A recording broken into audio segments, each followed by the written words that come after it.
You are standing at your boba stand at 7 in the morning and your blender just died like a soap opera character. That, my friend, is the moment you realize a generator is not some boring extra, it is the heartbeat of your whole operation. Most beginner vendors think any generator will do, kind of like thinking any shoe works for a marathon.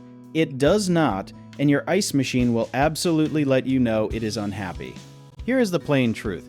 Drink stands need clean and steady power because blenders, ice machines, and mini fridges are power-hungry little divas. A cheap, shaky generator can actually fry your equipment, and nobody wants a funeral for a $200 blender. So what do the pros use?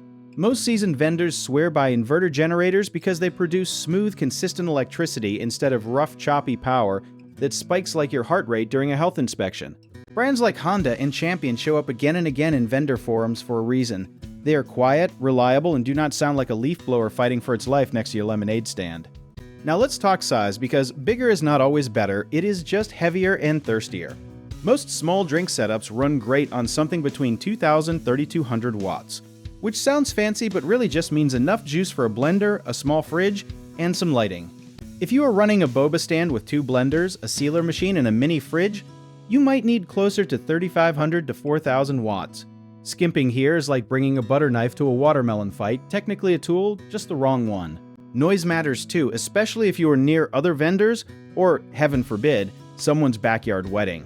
Inverter generators tend to run quieter, somewhere around 50 to 60 decibels, which is basically the difference between a polite whisper and a leaf blower screaming for attention.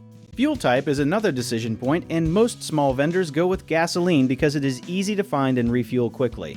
Propane is an option too, and it burns cleaner, though it can be pricier depending on where you are set up. Let's bust a common myth right now. Plenty of new vendors assume solar generators are automatically the best choice because they sound eco-friendly and trendy. In reality, solar can struggle to keep up with the constant demand of blenders and ice makers unless you invest in a serious battery setup, so treat it as a supplement, not a headliner. Maintenance is the boring part nobody wants to talk about, but skipping it is how your generator becomes a very expensive paperweight. Simple habits like checking oil, cleaning air filters, and running it occasionally even when not in use will keep it alive far longer. Think about runtime too, because a generator that dies halfway through your Saturday rush is basically a plot twist nobody asked for. Look for something that can run 6 to 8 hours on a single tank if you plan on long event days. A lot of vendors also forget to calculate startup wattage versus running wattage, which is basically the golden rule of not blowing a fuse. Motors like the ones in blenders need extra power just to kick on, so always buy a little more capacity than your math tells you. At the end of the day, your generator is not just a machine. It is basically your co-owner in this whole boba and lemonade empire. Treat it well, size it right, and it will treat your drinks and your customers very, very well.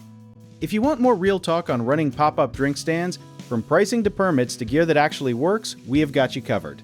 You want to learn more about our company? Check out our links in the description.